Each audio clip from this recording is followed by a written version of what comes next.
কোরআন পড়লে সুস্থ হয়, কোরআন তেলাওয়াত করলে ধনী হয়। সুবহানাল্লাহ। ঘটনা দেখেন, কোরআন না পড়লে বুঝবেন কেমনে করে? এক সাহাবী খুব মরণাপন্ন অবস্থায়, তাকে দেখতে গেলেন। কে? হযরত উসমান রাদিয়াল্লাহু তাআলা আনহু। বলতেছেন, আপনি খুব অসুস্থ, এই অবস্থায় আসলাম দেখার জন্যে। আপনি কি রোগ হয়েছে কি? কয় আমার কোনো রোগ নাই। কয় শুনলাম অসুখ, আপনি মরণাপন্ন অবস্থা, দেখতে আসলাম। সাহাবী কয় যে আমার কোনো রোগ নাই। কয় তাহলে কি অসুখ, কি রোগ? কয় গুনাহ হলো আমার রোগ, ওই চিন্তা আমি করি। গেল কথা না, আপনার তো অবস্থা ভালো না, আপনারা তো জানেন যে আমি ওসমান গনি, সবাই বলে আল্লাহ পাক অনেক ধন সম্পত্তি দিছে, তা আমি আপনাকে কিছু টাকা পয়সা দিয়ে আপনি চিকিৎসা হন। আমি আল্লাহর উপর ভরসা করি, তোমার টাকার চিকিৎসা আমি করি না। আমার আল্লাহ পাক আমাকে হয় শিফা দিবেন অথবা দুনিয়ার থেকে নিয়ে যাবেন, কার উপর নির্ভর করি না আমি। গেল তাহলে তোমার যে ছেলে সন্তান আছে তারাও তো গরিব, তাদেরকে আমি কিছু সাহায্য কিছু করি, টাকা পয়সা দিই, তুমি না নিলে। উসমান তুমি কি ভুলে গেছো?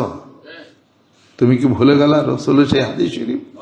আল্লাহ নবী সাল্লাল্লাহু আলাইহি ওয়াসাল্লাম বলছেন, যেই ব্যক্তি সূরা ওয়াকিয়া তেলাওয়াত করবে, সূরা দুখান তেলাওয়াত করবে, তার কোনো অভাব রিজিকের কিচ্ছু হবে না।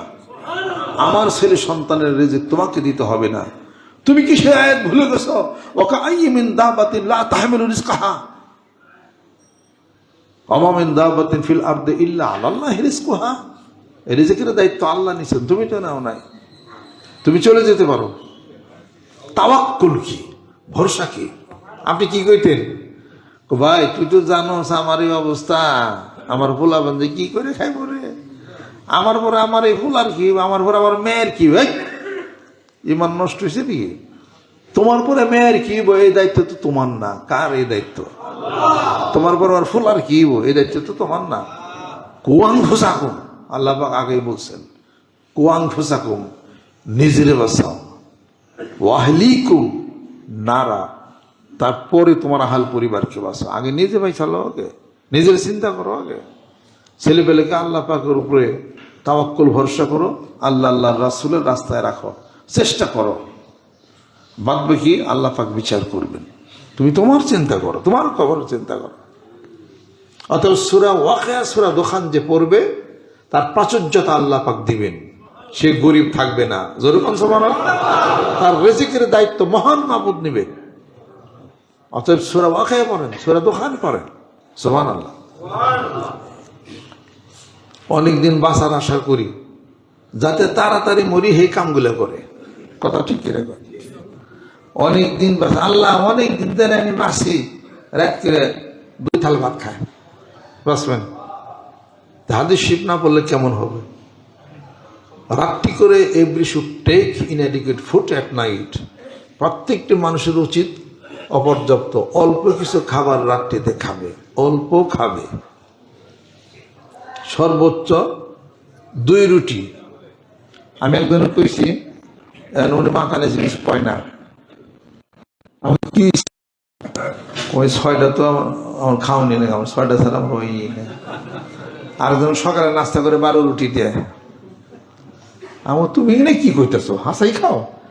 আব্বা আমার কিছু হয় না তো, তাই আপনার কয় একটু খাওয়া কমাইছি, আমার কয় খাওয়া কমাইছে, তাই 12 রুটি।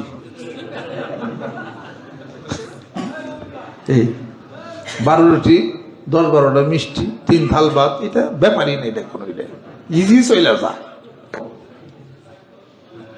এই অবস্থা যদি হয় খাওয়ার, বাঁচবেন কতদিন? তেলে হাদিস শরীফ পড়তে হবে, রাত্রিতে বেশি খাওয়া যাবে এবং রাত্রিতে না খেয়েও থাকা যাবে। রাত্রিতে খায় না, খুব দরবেশগিরি দেখায় উনি। দরবেশি এক জিনিস, আর রাসূলের হাদিস শরীফে থাকা আলাদা এক জিনিস। আল্লাহ রাসূলের হাদিস শরীফে যে থাকে সে আল্লাহর ওলি হয়, আর নিজের মাত বিরুদ্ধে চলে হে দরবেশ হয়ে পারে। দরবেশের 3 পায়ের দাম নাই পৃথিবীর বুকে, তার দ্বারা পৃথিবীর কোনো কাজই হয় না। আর বেলায়েত যে আল্লাহর ওলি যে তার দ্বারা পৃথিবীর কাজ হয়, সংসারের কাজ হয়, এলাকার কাজ হয়, গ্রামের কাজ হয়, দেশের কাজ হয় তার দ্বারা। রাখতে খায় না, উনি খুব আল্লাহর ওলি হইতেছে, নিঃসন্দেহে লোকটা বেলায়েত প্রাপ্ত হবে না, আল্লাহর ওলি হবে আসে। আর হাদিস শরীফের মধ্যে আসছে তোমরা কিছু না কিছু হলেও রাখতে খাইও। এই বোকা, বিজ্ঞান বুঝো, করছে কোন মাস না খেয়ে থাকলে তার ক্ষতিটা কি পরিমাণ হয়। এটা আল্লাহ নবী সাল্লাল্লাহু আলাইহি ওয়াসাল্লাম আল্লাহ পাক আগেই ইশারা দেয়, রাত্রিতে একদম না খেয়ে থাকা যাবে না, কিছু খাইলে হবে। একটা খেজুর খান, একটা বিস্কুট খান।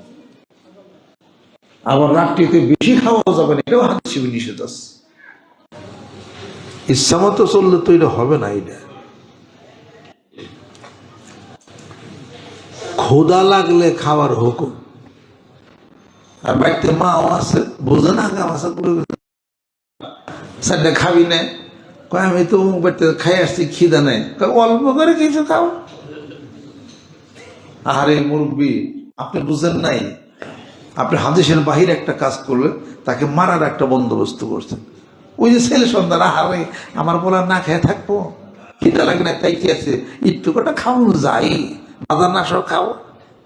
ওই খাওয়াটা তার জন্য হলো বিষ তুল্য হয়ে গেল। ক্ষুধা লাগে না খাওয়া হারাম। হারাম এই জন্যে সে তার শরীরটাকে অসুস্থ বানাইল, বানানোর কারণে ইবাদত বন্দেগীর শক্তি তার নষ্ট হয়ে যাবে, বিদায় এটা হলো হারাম হয়ে গেল। আসেন, বেশি বেশি খাইবেন, অনেকদিন বাঁচবেন, যত বেশি খাওয়া যায়। দুধে সকল প্রকার ভিটামিন, সকালে 1 কেজি, দুপুরে 1 কেজি, রাতে 3 কেজি, অনেক ভিটামিন। আল্লাহ যখন দুধের মধ্যে পছন্দ করছে, ফাঁকে যাওয়ার ঠেকে আছে, এই দুধের বাতি আল্লাহ পছন্দ করছে দুধ। এখনো বসে থাক, 12 কাপড়ের কাছে আসে নেমে এলো, দুধ দে তাড়াতাড়ি, এই 3 কেজি দুধ এনে হাজির। এই সকাল দুধ জাল দিছিলি? হ্যাঁ দিছিলে, আন 2 কেজি। আল্লাহ বলল মধু পছন্দ করছে, এটা আধা কেজি মধু খায় না, 2 কেজি দুধ, আধা কেজি মধু খান। হাসপাতাল কাছে থাকলে বাঁচবেন, দূরে থাকলে শেষ।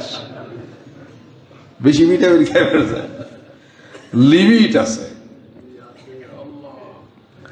বিলায়েতের কাজের মসনদে যারা কাজ করে, সালেক যারা আছেন আপনারা, আপনাদের জন্য দুধ হলো ফরজ। দুধ হলো জ্ঞানের প্রতি, আধ্যাত্মিক জগতের প্রতি। দুধ খাইতেই হবে আপনার, এটা হলো জ্ঞানের প্রতি, এটা বাদ দেওয়া যাবে না। ওমকে মস্ত বড় আল্লাহর কুতুব ছিল, জীবনে 1 কাপ দুধও খায় নাই রে, ওর ওলিত্বের মধ্যে গন্ডগোল আছে। মস্ত বড় আল্লাহ পাকের ওলি, কি যে দুনিয়া বোঝে নাই, ওনে নিজের উৎসর্গ করছে। কে লিগে? বিয়ে শাদী করে নাই, গেঞ্জাম, ঘর বাড়ি দিতে হবে, কাপড় চাপড় দিতে হবে, বিয়ে করে নাই। কত বড় একজন মস্ত বড় ছিলেন, নিশ্চিত তার বেলায়েতের মধ্যে কিছু গন্ডগোল আছে। যার বিবাহ করে নাই, এখনো সে অপূর্ণাঙ্গ, যাই কিছু হোক, সে কিছু দিয়ে যেতে পারে নাই। একজনের সাথে আমার একটু কথা কাটাকাটি হলো। উনি বললেন যে বাংলাদেশে উনি মোস্তফার একজন মোকাম্মেল ওলি ছিলেন। আমার কামেল মোকাম্মেলের অর্থ বোঝেনি, একটা হলো মুকাম্মাল, একটা হলো মোকাম্মেল, একটা হলো কামেল। কারণ উনি মস্ত বড় একজন মোকাম্মেল ছিলেন। আমার তো জীবনে বিয়েই করে নাই। মোকাম্মেল কোন জায়গার থেকে? পরিপূর্ণ মানুষ যে তার জীবনে বিবাহ থাকতে হবে, পরিপূর্ণ সাহিত্যে তার এই মিশন পরিচালনার জন্য নিযুক্ত লোক থাকতে হবে, তার মিশনকে চালিয়ে নেবে এবং মিশন চলবে। 1 লাখ অনেক বড় আল্লাহ পাকের ওলি, উনি চলে গেছেন। ওনার কবরে পাশ দিয়া হয়তো বা জিকির আজকার হয়, হয়তো বা মাঝে মাঝে গান্ধা মাঝে মাঝে টানে ডোল ডব্বর যায়, কিন্তু উনি তো মিশন চালিয়ে যাইতে পারেন না। কেউ, ওনার তো যোগ্য উত্তরসূরি নাই। উনি মোকাম্মেল কেমন করে হইলেন? উনি তো বিবাহে করেন নাই, মোকাম্মেল কেমন করে? তবে নিঃসন্দেহে কামেল, সুবহানাল্লাহ, নিঃসন্দেহে কামেল, বুজুর্গ ব্যক্তি। এটা কথা ঠিক, কিন্তু মোকাম্মেল সেখানে আলাদা একটা ব্যাপার, যাকে চেতন মুর্শিদ বলা হয়।